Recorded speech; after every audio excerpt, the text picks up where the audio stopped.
अस्सलाम वालेकुम फ्रेंड्स। उम्मीद करता हूँ आप सब लोग खैरियत से होंगे और हमारी कहानियों को एंजॉय कर रहे होंगे। हमारी दुआ है कि आप जहां भी रहें अल्लाह ताला की हिफाजत में रहें। प्यारे दोस्तों, हमारी आज की कहानी हमें मुदस्सिर भाई ने रावलपिंडी से भेजी है। तो आइए अपनी कहानी स्टार्ट करते हैं। ये ट्रेन का एक थर्ड क्लास डब्बा था और मैं अपने ऑफिस के काम से लाहौर जा रहा था। मेरे बिल्कुल सामने वाली सीट पर एक निहायत हसीन दुशीज़ा बैठी हुई थी। मैंने एक नजर इधर उधर देखते हुए कनखियों से उसकी जानिब देखा। वो बड़े इत्मीनान और इस कदर सुकून से बैठी थी कि जैसे अपने घर के बेडरूम में बैठी हो। न जाने वो दुशीज़ा कौन थी और कहां से आई थी। मैं उसे देखते ही उस पर लट्टू हो गया। लेकिन भला वो कहां, हम कहां। उन दिनों में महकमा जंगलात में एक चपरासी की हैसियत से नौकरी कर रहा था, लेकिन अभी तक मेरी शादी ना हुई थी। बस फिर क्या था, मैं उस दोशीज़ा को देखते ही उसके पीछे हो लिया। इश्क का भूत मेरे सर पर ऐसा सवार हुआ कि आज तक उतरने का नाम नहीं ले रहा। वो लड़की मेरे सामने अपनी तमाम तर हशर समानियों के साथ सुर्ख और सफेद चेहरा लिए मेरी जानिब बार बार पलके झुका के देख रही थी। उसके हाथ में एक गुलाब का फूल था जिसे वो अपने दूसरे हाथ से सहला रही थी।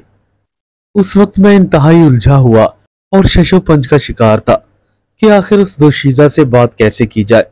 मैंने अपनी जेब में से ट्रेन का टिकट निकाला और उसे गौर से देखने लगा। अगले ही लम्हे मेरी आंखों में एक चमक सी पैदा हुई और मैंने उस लड़की से बात करने का बहाना ढूंढ लिया। अरे मोहतरमा, जरा सुनती हैं? मैंने अपनी आवाज को नफीस और शाइस्ता बनाते हुए उस लड़की की जानिब देखा। जी कहिए, क्या प्रॉब्लम है आपको?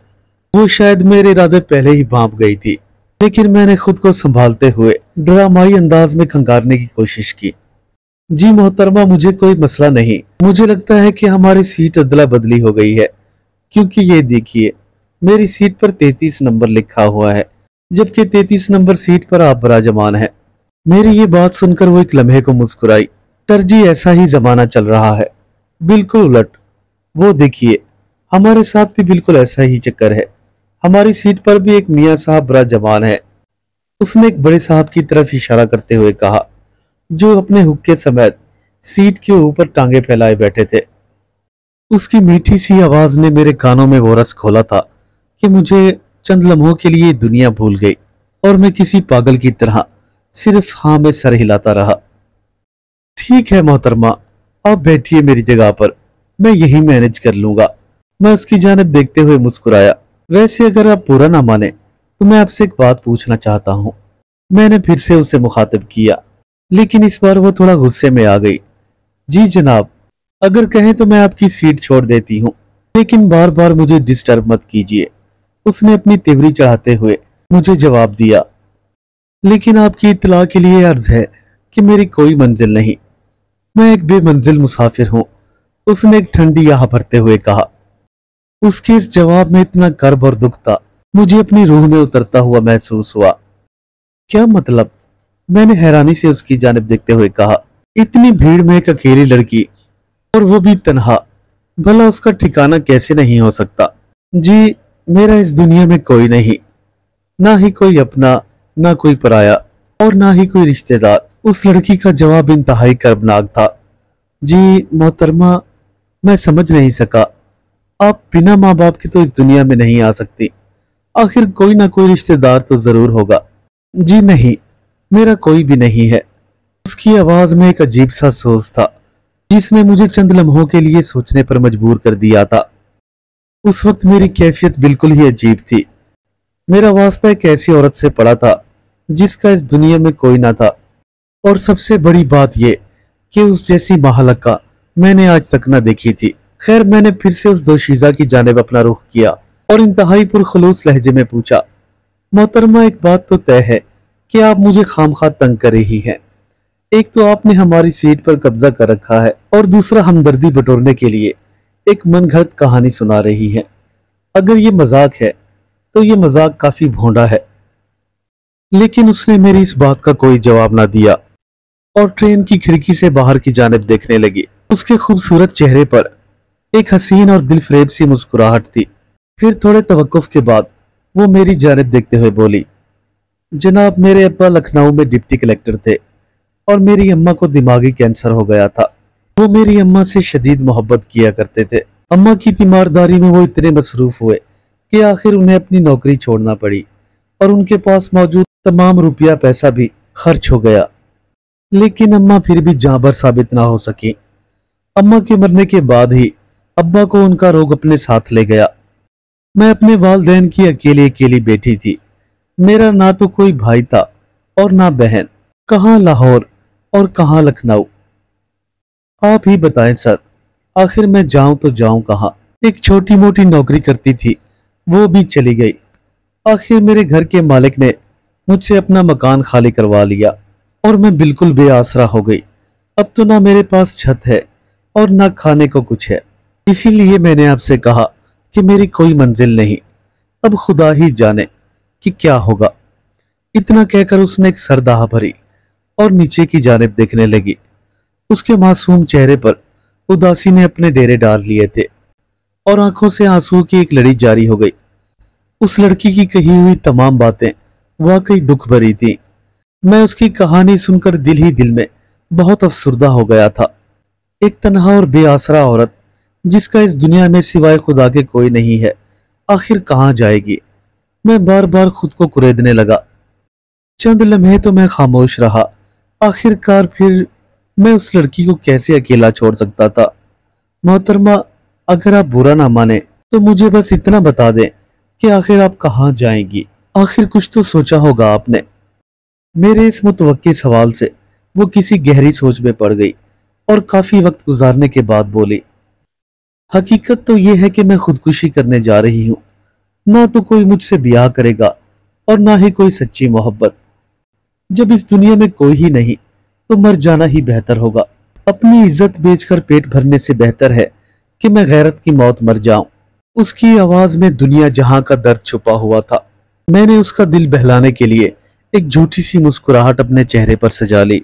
अरे मोहतरमा, आपको खुदकुशी करने के लिए लाहौर क्यों जाना पड़ रहा है? बेहतर तो यही था कि आप कराची चली जाती, क्योंकि वहां बहुत बड़ा समंदर भी है। वहां आप बड़ी आसानी से खुदकुशी कर सकती हैं। मैंने हमखाना नजरों से उसकी जानिब देखा। प्लीज जनाब, क्या आप मुझे कुछ देर के लिए अकेला छोड़ सकते हैं? उसका जवाब इंतहाई नागवारी भरा था और अब वो गुस्से में भी दिखाई दे रही थी। चले मोहतरमा, मैं क्या कर सकता हूँ, जैसे आपकी मर्जी। इस दुनिया से तो भलाई के दिन फिर गए हैं, मैंने ड्रामाई अंदाज में ट्रेन की छत की जानिब देखते हुए कहा। लेकिन इतना याद रखिएगा कि मायूसी गुनाह और खुदकुशी हराम है। इतना कहकर मैं फिर से खामोश हो गया। ओ अच्छा, अगर आपको मेरा इतना ख्याल है तो आप ही मेरी मदद कर दीजिए। इस बार वो हतमी लहजे में बोली, आप मुझे एक शरीफ और नेक इंसान लग रहे हैं, क्या आप मेरी मदद कर सकते हैं? उसने सवालिया नजरों से मेरी जानिब देखा। जी जी जरूर, क्यों नहीं, बताइए मैं आपकी क्या मदद कर सकता हूँ। वो जी, अगर आप कुछ दिनों के लिए मुझे अपनी रिहाइश गाह ले चलें तो मैं आपकी बहुत एहसानमंद रहूंगी। मैं कोशिश करूंगी कि तब तक अपने लिए कोई जॉब ढूंढ लूं। प्लीज देखें, अगर आपने मुझसे बात की है तो अब आपको मेरी मदद भी करना पड़ेगी। उसने इल्तिजाया नजरों से मेरी जानिब देखते हुए कहा। मैंने कभी भी उस लड़की से इस जवाब की तवक्को न की थी, लेकिन यह सच था कि उसे मेरी मदद की जरूरत थी। मेरे अब्बा एक मजहबी आदमी थे, लिहाजा इस लड़की को अपने साथ ले जाना मौत को दावत देने वाली बात थी। एक लम्हे को मुझे मेरी जुबान सूखती हुई और गला खुश्क होता हुआ महसूस दिया और मैं बड़ी मुश्किल से ही बोल पाया, देखिए मोहतरमा, दरअसल बात यह है कि हमारा घराना कुछ मजहबी है। हम लोगों में कभी भी किसी गैर महरम को नजर उठाकर भी देखने की इजाजत नहीं। लेकिन हाँ, मैं इतना जरूर कर सकता हूँ। मेरे एक जानने वाले हैं जो कि एक दारुल अमान चलाते हैं। ऐसी औरतें जो बेसहारा और बेआसरा होती हैं, वो उन्हें सेफ्टी फराहम करते हैं, जहाँ पर उन्हें मुख्तलिफ किस्म के और काम भी सिखाए जाते हैं। अगर आप राजी हों तो मैं उनसे बात कर सकता हूँ। मेरी ये बात सुनते ही उसे जैसे बिजली का झटका लगा। कतई नहीं, अगर मैंने दारुल अमान में रहना होता तो यहाँ भी ऐसी बहुत सी जगह हैं, मैं कहीं भी रह लेती। आप रहने दीजिए, ये आपसे नहीं हो पाएगा। फिर अचानक ही उसके चेहरे के तेवर बदलने लगे। वो किसी भी तरह से दारुल अमान में रहने के लिए तैयार न थी। आखिरकार मुझे ही कुछ करना पड़ेगा। मोहतरमा, मुझे लगता है कि आपकी मदद अब करनी ही पड़ेगी। मैं अपने दिल ही दिल में प्लान कर चुका था कि कोई फिल्मी अंदाज में एक सीन बनाकर अब्बा के सामने पेश किया जाए, तभी इस लड़की को हमारे घर में एंट्री मिल सकती है। खैर, बातों ही बातों में हमारा सफर कट गया और उस लड़की को लेकर मैं अपने घर जा पहुंचा। जैसे ही मैं अपने घर वाली गली में दाखिल हुआ तो अब्बा हजूर जैसे गली के नुक्कड़ पर पहले से ही हमारे मुंतजिर थे। मेरे साथ एक लड़की को देखकर उनके चेहरे के तेवर बदलने लगे थे। इससे पहले कि वो अपना एक थप्पड़ मेरे चेहरे पर रसीद कर देते, मैं उनके पांव पड़ गया।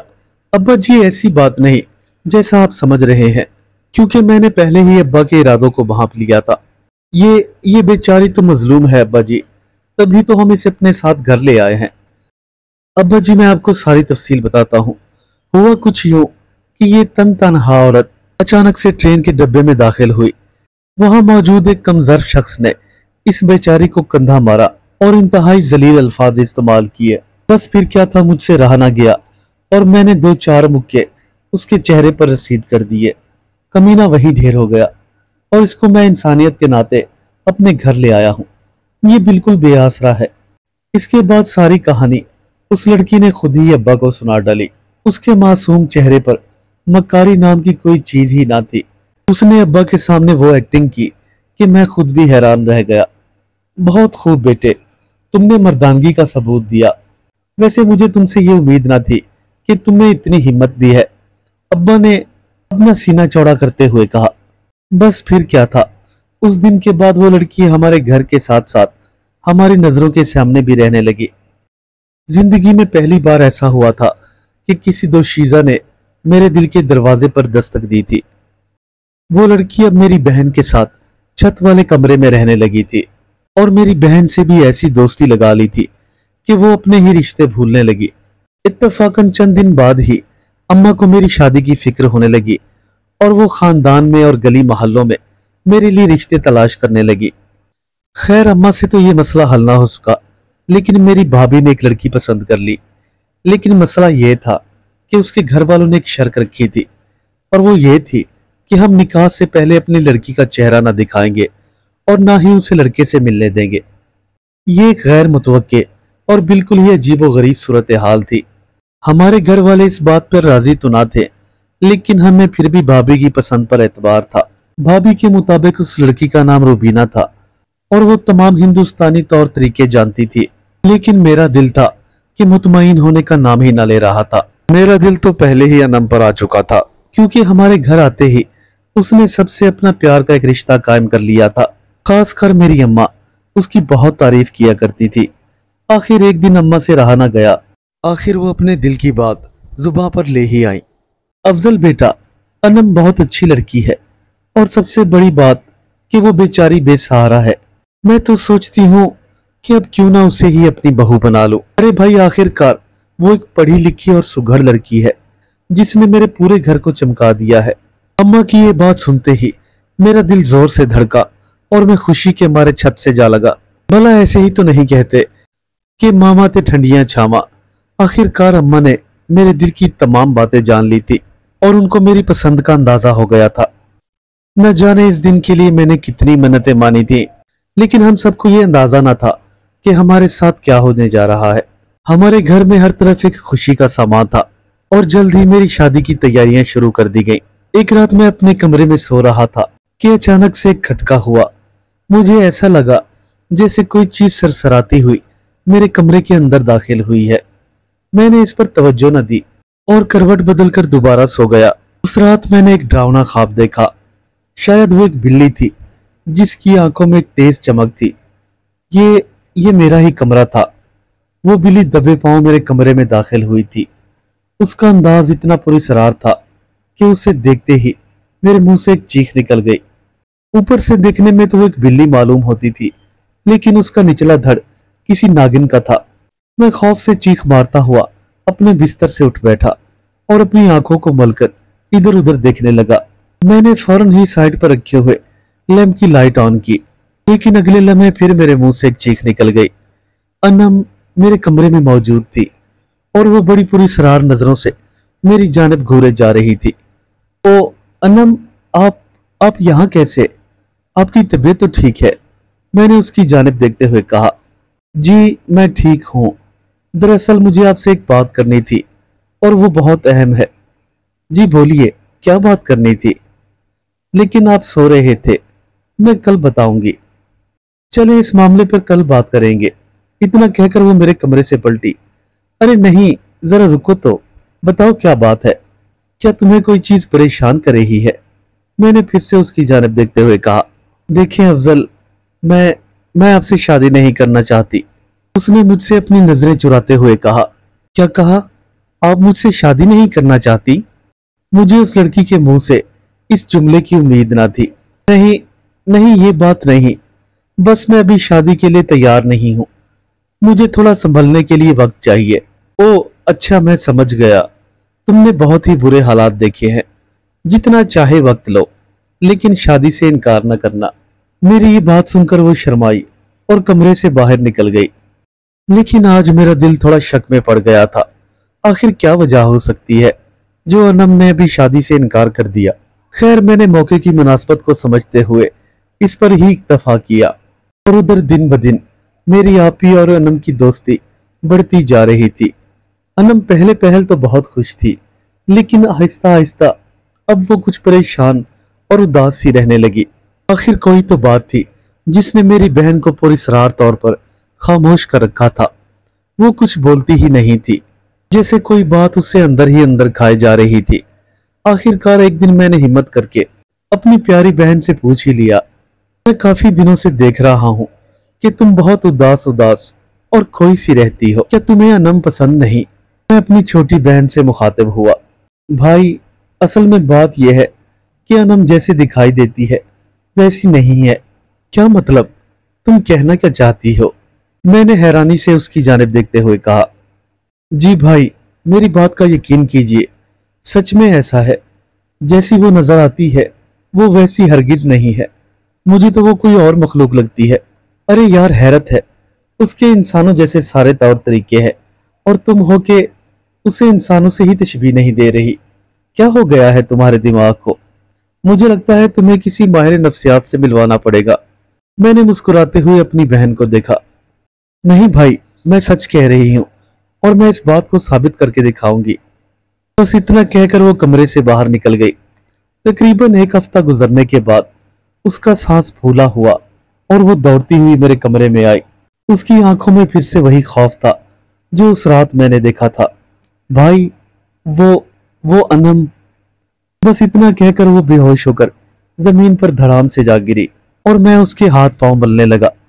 क्या हुआ? मैं उसे होश में लाने की तदबीरें करने लगा और उसके मुंह पर पानी के छींटे मारने लगा। जैसे ही वो होश में आई तो पागलों की सी बोलने लगी। वो बिल्ली, सांप। भाई, वो वो इंसान नहीं है। मुझे खुद समझ नहीं आ रहा था कि आखिर वो किस जानिब इशारा कर रही है, लेकिन उसकी बातों से इतना अंदाजा जरूर हो रहा था कि शायद वो कुछ अनम के बारे में बता रही है। बिल्ली का नाम सुनते ही अचानक मेरे जहन को एक झटका सा लगा, क्योंकि उस रात मैंने ख्वाब में वही काली बिल्ली देखी थी और आंख खुलने पर अनम ही कमरे में मौजूद थी। अब मुझे कुछ हद तक अपनी बहन की बातें सच लगने लगी थी। हमारे घर में एक अजीब सरासगीमी और पुरस्रारियत उतर आई थी। ये शाम का वक्त था जब मेरी बहन ने अनम के साथ रहने से इनकार कर दिया था। आज रात वो अम्मी के साथ ही सोना चाह रही थी, जबकि अनम ऊपर छत वाले कमरे में बिल्कुल अकेली थी। चाहे आज जो भी हो जाए, मैं इस राज को जान कर रहूंगा। मैंने पहले ही अनम के कमरे में एक वीडियो कैमरा छुपा दिया था ताकि अनम की सारी हरकतें उस कैमरे की आंख में महफूज कर लूं। लेकिन मेरी हैरत की इंतहा उस वक्त देखने की थी कि जब अनम अचानक ही अपने कमरे से गायब हो गई। शायद वो मेरे इरादों को पहले ही भांप चुकी थी। उसके कमरे का दरवाजा खुला हुआ था, लेकिन अंदर कोई भी मौजूद न था। हम लोगों ने अपनी सारी हवेली छान मारी, लेकिन अनम का दूर दूर तक कोई भी नामो निशान न था। खैर, अगले ही रोज मैंने उस कैमरे पर तवज्जो दी जो मैं पहले ही अनम के कमरे में लगाया था। मैंने उस कैमरे में से कैसेट निकाली और अपने कमरे में चला गया ताकि उसे वीसीआर पर लगाकर सारा माजरा देख सकूं। लेकिन अगले ही लम्हे टीवी पर चलने वाला सीन इंतहाई खौफनाक कर देने वाला था। ये मेरी बहन रुबीना का कमरा था, जिस का अचानक से दरवाजा खुला। देखते ही देखते अनम इस कमरे में दाखिल हुई और वॉशरूम की जानिब बढ़ने लगी। फिर वापसी पर अनम की बजाय एक काली बिल्ली बाहर निकली, जिसका ऊपर वाला धड़ तो बिल्ली का था लेकिन नीचे वाला नागिन का। ये हूबहू वही बिल्ली थी जिसे मैं ख्वाब में पहले ही देख चुका था। मेरी बहन रुबीना बिल्कुल सच कह रही थी। अनम एक इंसान नहीं बल्कि कोई खतरनाक नागिन थी जो अपनी असलियत बदलकर हमारे घर में आन बसी थी। ये तो अच्छा हुआ कि रुबीना को वक्त पर उसका पता चल गया, वरना अगर वो मेरी दुल्हन बन जाती तो हम तमाम घर वालों की जिंदगियां निगल जाती। ये राज आया होते ही हमारे पूरे घर में खौफ की एक लहर सी दौड़ गई और सभी लोग परेशान रहने लगे। खैर, हम सब लोग खुदा के शुक्रगुजार थे कि उसने हम सबको अपनी अमान में रखा था। मैं आज भी जब उस वाक़े को सोचता हूँ तो मेरे रोंगटे खड़े हो जाते हैं। अगर मेरी बहन ना होती तो शायद अब तक हम मर चुके होते। उम्मीद करता हूँ मेरे दोस्तों को आज की कहानी पसंद आई होगी। चैनल को सब्सक्राइब करें और वीडियो को अपने दोस्तों के साथ शेयर करना ना भूलें। मिलते हैं कल एक नई कहानी के साथ। तब तक के लिए अल्लाह हाफिज।